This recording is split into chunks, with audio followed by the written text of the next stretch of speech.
सभी साथियों को नमस्कार। मैं हूं अमरा राम और आज मैं गुड़ामालानी उपखंड क्षेत्र के नज़दीक गोलिया गांव में हूं और यहां एक परिवार के साथ में ऐसे एक युवा से मिलवाना चाहूंगा कि वास्तव में उस युवा ने एक गरीब परिवार से निकलकर आज इस मुकाम तक पहुंचे हैं और उनका एक पहले आपको बहुत बहुत बधाई हो और बहुत बहुत शुक्रिया पत्रकार महोदय। और आपका क्या पूरा नाम है और क्या आपका पूरा परिचय और शिक्षा है? बिल्कुल, मेरा नाम जसवंत डाबी, पिताजी का नाम भंवरा राम जी, गांव गोलिया कला यहीं का स्थायी निवासी हूँ मैं।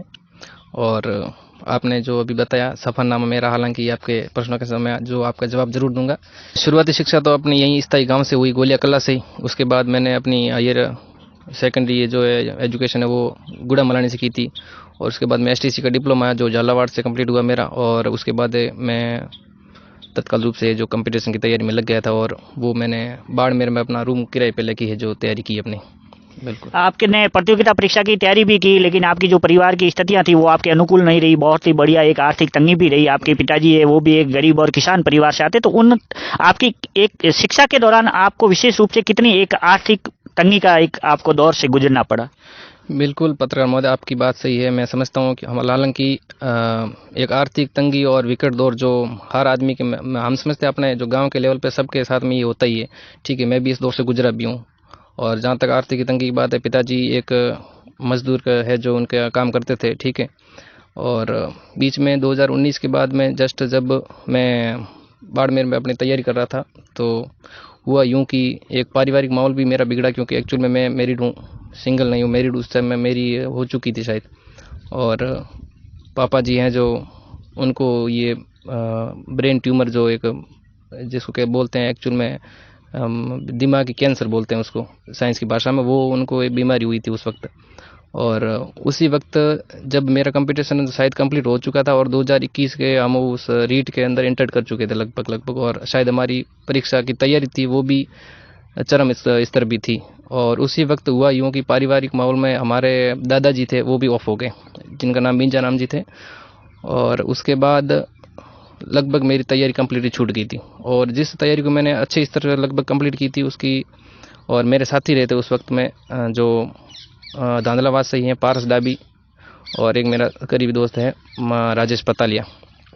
वे हम तीन लोग एक साथ में थे, लेकिन पारिवारिक माहौल और ये आर्थिक परेशानी के चलते और पापा जी की एक दिमागी हालत जो बिगड़ी, सबसे बड़ा ठेस मुझे यहीं पहुंचा और मुझे एक तौर से पूरी तरह से ब्रेक लगा पढ़ाई। मान लो आप उस टाइम पूरी प्रतियोगिता परीक्षा की तैयारी में थे, आपका ऊपर रीट का एग्जाम भी था, उसी टाइम एक पिताजी थे वो उनकी भी बहुत ही हालत नाजुक थी और विशेष रूप से एक जो दिमागी कैंसर होता है उस कैंसर की स्थिति में थे और कैंसर हमेशा बहुत बड़ा एक आघात होता है हर परिवार के लिए। एक ऐसी स्थिति विकट आपके सामने खड़ी हो गई थी, तो उसको लेकर आपने कितनी आप में एक हिम्मत बंदी, कितनी आप में एक जज्बात बढ़ा?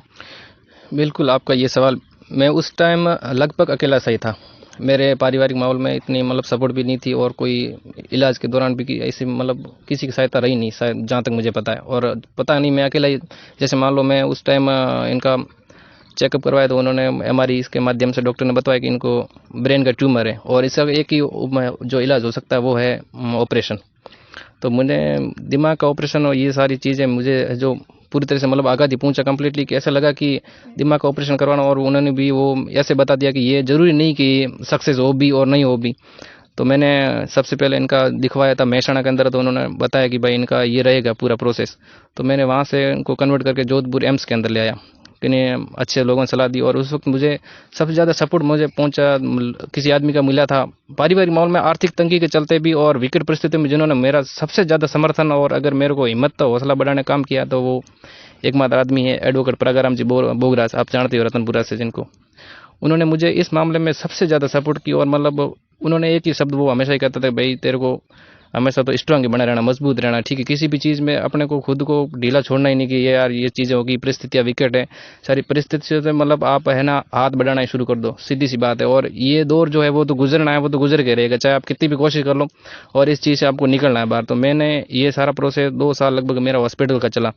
तो उस वक्त मेरी पढ़ाई तो कम्प्लीट छूट ही गई थी, मैंने एक बार तो छोड़ ही दिया था। फिर ये कि मेरा ऑपरेशन तो सक्सेस हो गया, डॉक्टर ने एक बार तो ठीक कह दिया, लेकिन आज जैसे पिताजी बिल्कुल सही है, तो ये बड़ी अच्छी बात है। और उस वक्त साहित्य की जो उपलब्धता रही थी, मैं समझता हूँ सबसे बड़ा धन्यवाद आप ही का करना चाहूँगा, क्योंकि उस वक्त मुझे सलाह दी मेरे बड़े भाई पास डाबी ने, जांदलाबाद से। उन्होंने बताया कि अगर साहित्य की इतनी कमी है, अनुपलब्धता है, तो हमारे जो शिक्षा के क्षेत्र में जो काम कर रहे हैं मिस्टर अमराराम जी साहब, तो इनसे आप कांटेक्ट कर सकते हो और उनको कांटेक्ट करके आप बताओ, तो जहाँ तक हो सके आपकी कमी भी पूरी करेंगे।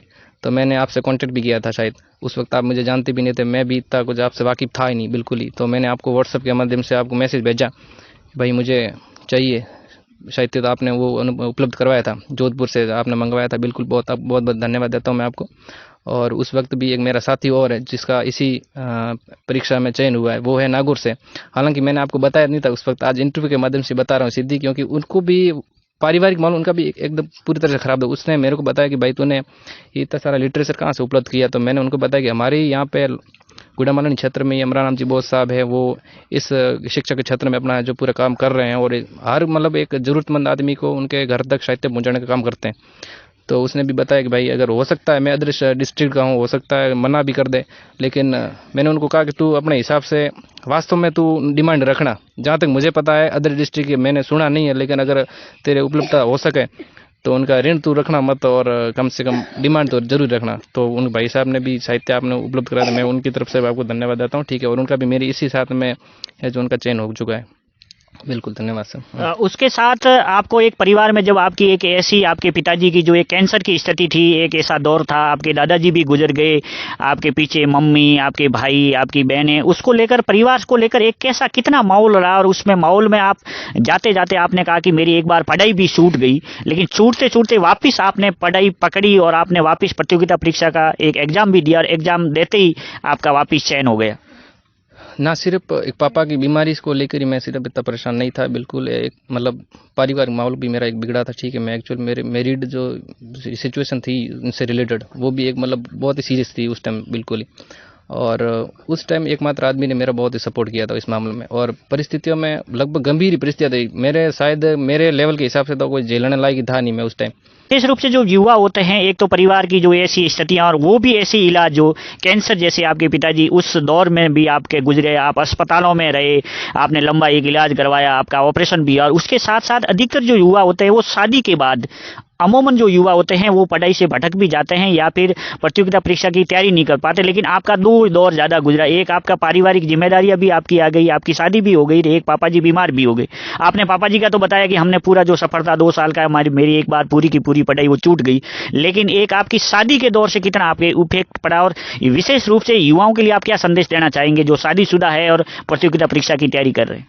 हालांकि अपेक्षा अनुरूप अगर हम चाहते हैं कि भाई शादी हो और शादी के बाद में ऐसी कोई विकट परिस्थिति खड़ी नहीं हो, जहाँ तक मेरा मानना है, मैंने इस चीज़ को अनुभव भी किया और इस चीज़ से गुजरा भी हूँ। शादी के बाद में इफेक्ट रहता है, जरूर रहता है। मैं आज के युवाओं को भी ये कहना चाहता हूँ, ठीक है, शादी के बाद में मतलब इस दौर में आपको जरूर सब परेशानी तो झेलनी ही पड़ेगी, सीधी सी बात है। नहीं, एक आपको एक पारिवारिक तौर पे आपको कितना सहयोग मिला? एक दाम्पत्य जो आपकी जोड़ी है उस तरफ से आपको एक शिक्षा से प्रति कितना आपको एक सहयोग मिला? हाँ, घरेलू मामला में आप कह सकते हैं कि छोटा बहुत, बाकी इतना दाम्पत्य जीवन में मुझे मतलब पर्टिकुलरली किसी प्रकार का कोई सहयोग नहीं मिला, सीधी सी बात है। और जहाँ तक दाम्पत्य जीवन की बात है, तो इस टाइम जिस टाइम पापा जी की तबीयत भी खराब हुई थी, उस टाइम मेरा दाम्पत्य जीवन भी बिगड़ा था, सीधी सी बात है। और उस दौर से भी मैं निकला हूँ और अपने आप को मतलब वापस कम बैक करवाने का जहाँ तक मेरा है, जो मैंने स्वयं को ही, खुद को ही ये इतना मतलब समझा है कि भाई सीधी सी बात है, परिस्थितियाँ खराब है तो परिस्थितियों से अपनी दोस्ती तो करनी ही पड़ेगी। विकट परिस्थिति है, उनको तो आप गले लगाना ही पड़ेगा, उनको तो आप नकारोगे उतना ही परिस्थितियों पीछे भागेगी, और उससे निकलना मतलब पूरी तरह से पॉसिबल था नहीं उस वक्त के लिए। और परिस्थितियों के साथ चलता ही है, स्वयं को है जो मैं अपने आप में देख सकते हो आप। बहुत बढ़िया, आपका शुक्रिया। जोगिया पुस्तकालय चलता है, उनकी तरफ से हमें साहित्य का एक सहयोग भी मिला और मोटिवेशन भी मिला, और उनके तमाम जितने भी युवा और जितने भी और भी जितने सहयोगी थे, जितने भी भामाशाह थे, जितने भी इनके मित्र थे, उन तमाम लोगों की तरफ से इनको सहयोग मिला, और आज ये सरकारी सेवा में चयन होकर इस क्षेत्र का नाम रोशन किया है। तो बहुत बहुत आपका शुक्रिया। और आपकी राम राम है। राम राम।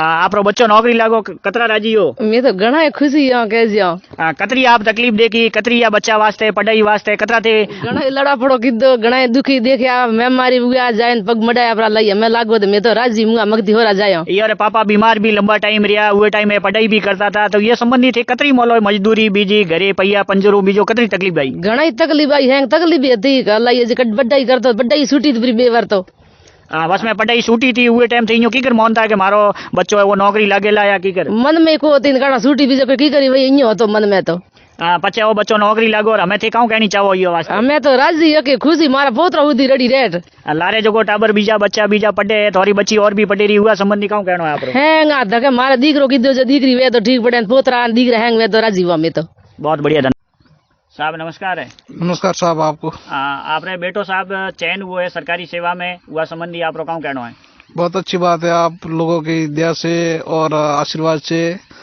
ये चयन हुआ है और मैं बीमार पड़ते हुए भी इसने हौसला हारा नहीं है। और आप एक अस्पताल में भी रहे और आप एक कैंसर पीड़ित तो होते हुए एक बच्चे की पढ़ाई से संबंधित आपको कितनी मालूम मुश्किल झेलनी पड़ी? बहुत मुश्किलें झेलनी पड़ी थी पर ये हिम्मत नहीं आ रहा। अभी आपके इस बच्चे के लिए क्या संदेश है और बाकी वाले जो बच्चे पढ़ रहे हैं उनके लिए आप क्या कहना चाहेंगे? ये संदेश के ये बच्चे, मेरा बच्चा ये पढ़ा ना चाहता है तो दूसरों को भी सलाह दे कि भाई मैं इतना गंभीर से गुजरा हूँ तो आगे भी आप हिम्मत नहीं हारना चाहिए और आगे से आगे बढ़ना चाहिए।